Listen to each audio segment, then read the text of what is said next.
ocasiones, me corresponde a mí dar la fundamentación científica de cuándo comienza la vida humana y qué implicaciones tiene este comienzo. Yo creo que todos nos encontramos durante, si no cada día, desde luego cada semana, una situación en la que de manera más o menos formal se nos interpela sobre pero ¿por qué estás en contra del aborto? ¿Pero por qué no se puede investigar con embriones? ¿Pero por qué el bebé medicamento no es una alternativa? ¿Pero por qué si una pareja quiere tener hijos y no puede porque él es infértil o ella no puede acudir a las técnicas de reproducción humana asistida? Son preguntas que están sobre la mesa, no solo sobre la mesa de nuestros políticos, no solo sobre las mesas de los comités de ética, sino también en el día a día. Y creedme que creo que vosotros, que sois muy jóvenes, o yo muy vieja, no sé, tenéis, o las dos cosas, tenéis mucha vida por delante y mucho que hacer y mucho que decir. Yo creo que ese era uno de los objetivos, si no el objetivo fundamental de este curso, cuando nos lo planteó el presidente de Más Vida.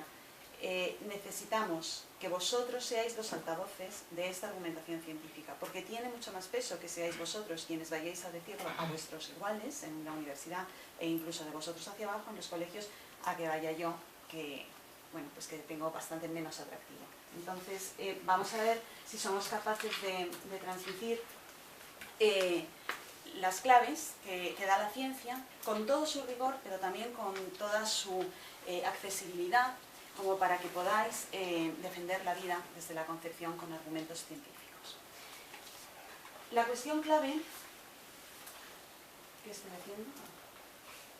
La cuestión clave es cuándo y cómo comienza el plan del desarrollo embrionario. Es decir, en qué momento podemos decir que nos encontramos frente a una nueva vida y una vida humana. ¿Y qué dice la ciencia respecto a esta cuestión? Pues bien, como bien sabéis todos, el cigoto humano se genera mediante la fusión de dos células, que son el óvulo, la célula gamética femenina, y el espermatozoide, la célula gamética masculina. Cada una de estas células tiene 23 cromosomas. Al unirse el óvulo al espermatozoide en esta imagen real, capturada en una clínica de fecundación in vitro, se constituye una nueva realidad biológica, que es una nueva célula, que se denomina cigoto o embrión unicelular, que no es la suma de las dos, a pesar de que tendrá 46 cromosomas, sino que es una realidad distinta. Y es distinta porque en esta nueva célula, en este ser unicelular, están contenidos al modo en que pueden estarlo en un individuo unicelular los 120 tipos de tejidos que constituyen al individuo de la especie humana y los 250 tipos celulares. Vamos a ver qué dice el diccionario médico de lo que es una célula. Fijaos que lo encontráis, yo creo que en Wikipedia seguro, y si no en el diccionario médico. El diccionario se aventura a hablar de personas en su definición, pero de esto ha hablado ya Elena, y no voy a entrar en la cuestión antropológica, sino en la cuestión biológica. Define la célula como la estructura básica y la unidad funcional de las personas y de todos los seres vivos. Estructura básica y unidad funcional de las personas y de todos los seres vivos. Eso es una célula. Es decir, luego más adelante resumiremos qué significa esto, pero adelanto, la célula es la unidad de vida, la estructura básica y la unidad funcional de un ser vivo, la mínima expresión de la vida. Vamos a ver qué dice la genética. La genética, en su manera clásica, dice que la especie humana se caracteriza por tener su material genético, su ADN, organizado en 46 cromosomas. Pero además, la genética molecular da un dato más. En esta publicación, que no es la primera en la que se describen estas secuencias, pero sí en esta se constata de una manera mucho más robusta, mucho más contundente, que en el genoma humano, en el genoma de todos los seres humanos, hay unas regiones específicas y únicas del ser humano, que no existen en ninguna otra especie, que se llaman secuencias ALU, regiones ALU. Y estas secuencias, como digo, son 7000 y están exclusivamente en la especie humana y no en otras especies evolutivamente muy próximas al ser humano. Es decir, hay una huella de identidad genética específicamente humana, que son las secuencias ALU. Y es tan específica y tan constatada, científicamente hablando, que, por ejemplo, en medicina forense, cuando ha habido un escenario de un crimen, el forense analiza si los restos biológicos que allí se encuentran, de sangre, de pelo, de piel, contienen estas secuencias ALU. Y si esto es así, y se constata que las contienen, dirán que ese material biológico pertenece a un individuo de la especie humana. Hasta ese punto está esa relación biunívoca entre identificación de secuencias ALU en el genoma de un material biológico, implica necesariamente que ese material biológico es humano. Pues bien, con estas dos definiciones, la célula, según el diccionario médico Unidad de Vida, y la presencia de secuencias ALU en una célula indican que existe un genoma humano, podemos decir que el cigoto, en tanto en cuanto es célula, es vida, y en tanto en cuanto en sus secuencias genéticas están las secuencias ALU, es vida humana.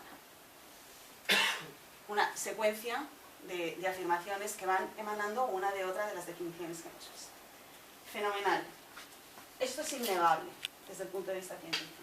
Ahora bien, también sería innegable decir que una célula de piel, en tanto en cuanto es célula, es vida, y en tanto en cuanto en su genoma, si es piel humana, hay secuencias ALU, es unidad de vida humana. O una célula del corazón, o una célula neuronal, o cualquier célula que os podáis imaginar de un... A la recta inteligencia, yo creo que tanto le rechina una cosa como otra. Es decir, seguro que cuando ha aparecido esta frase en la imagen, el cigoto es vida y es vida humana, habréis dicho sí, pero... y con esto solo ya vamos a defenderlo, o sea, como que se queda un poco cojo, a lo mejor no habéis pensado en los otros tipos de células y tal, pero... Y cuando hablo de los otros tipos de células, probablemente pensaréis, sí, pero es que no es lo mismo. O sea, sí, la célula de la piel también, pero es que no es lo mismo que el cigoto. Pues efectivamente, vamos bien, vamos pensando intuitivamente bien, pero ahora vamos a dar el siguiente dato objetivo que nos afianza en qué tiene el cigoto distinto, específico, único, que no tiene ninguna otra célula y que nos permite, por tanto, otorgarle los derechos de un individuo de la especie humana, de un ser humano en su primera fase de desarrollo. Y es esta palabra tan rara a lo mejor, pero tan contundente. Y es que el cigoto humano es la única célula que es totipotente. ¿Qué significa que el cigoto humano es totipotente? Pues que contiene en sí mismo, vuelvo sobre la segunda, creo que era diapositiva, al modo en que un ser unicelular puede contenerlo, lo específico del ser humano, los 120 tipos de tejidos y los 250 tipos celulares. Es totipotente. ¿Significa que puede llegar a ser un individuo de la especie humana? No. Es potencia actual. Significa que es un individuo de la especie humana en estado unicelular. Un individuo de la especie humana en una sola célula. Y en esa célula está contenida. Y ahora sí, a la razón no le rechina lo que voy a decir a continuación. Porque este cigoto, el cigoto humano, es la única célula que si se permite su desarrollo en el entorno que le es favorable, es decir, en el útero de una mujer, durante las 42 semanas que dura la gestación en la especie humana, irá expresando en tiempo y forma cada una de las estructuras que constituyen al individuo de la especie. Y las va expresando en tiempo y forma porque las contiene ya él, que es cigoto, porque no hay un cambio sustancial a lo largo del desarrollo embrionario. Va expresando en tiempo y forma de una manera prodigiosamente coordinada desde el punto de vista genético. Y si, sin embargo, si introdujéramos en el útero de una mujer una célula epitelial y esperáramos 42 semanas de gestación, es evidente que no se expresarían cada una de las estructuras que constituyen al individuo de la especie. Y fijaos, el genoma que contiene la célula epitelial es el mismo que contuvo el cigoto a partir del cual se originó. Pero, sin embargo, esa célula epitelial es, en tanto que es célula unidad de vida, en tanto que tiene un genoma humano, unidad de vida humana, pero no es totipotente. No es totipotente. De hecho, si uno intenta expandir una célula de piel, cuestión que se hace de forma rutinaria, por ejemplo, en unidades de quemados, para intentar trasplantar X centímetros cuadrados de piel en una zona quemada, uno obtendrá X centímetros cuadrados de piel y la célula epitelial, aunque contienen en su genoma los genes responsables de la generación del riñón y de que el corazón lata y de que el iris del ojo sea de color azul, a pesar de estar contenidos ahí esos genes, no es totipotente y expresará exclusivamente aquellos genes que le hacen ser una célula epitelial. ¿Se entiende este concepto? Porque entendiendo esto tenemos, bueno, no todo, pero un porcentaje elevadísimo avanzado. Entonces, algo tan, como suelen ser todas las cosas grandes, ¿no? Algo tan sencillo, pero tan robusto como esto, es lo que la biología celular, la genética clásica, la genética molecular y la biología celular especializada, que es la que define el concepto de totipotencia, permite asegurar que el cigoto humano es un ser humano en estado unicelular. Lo es en estado unicelular. No lo llegará a ser. Ejemplo clásico que pongo a mis alumnos.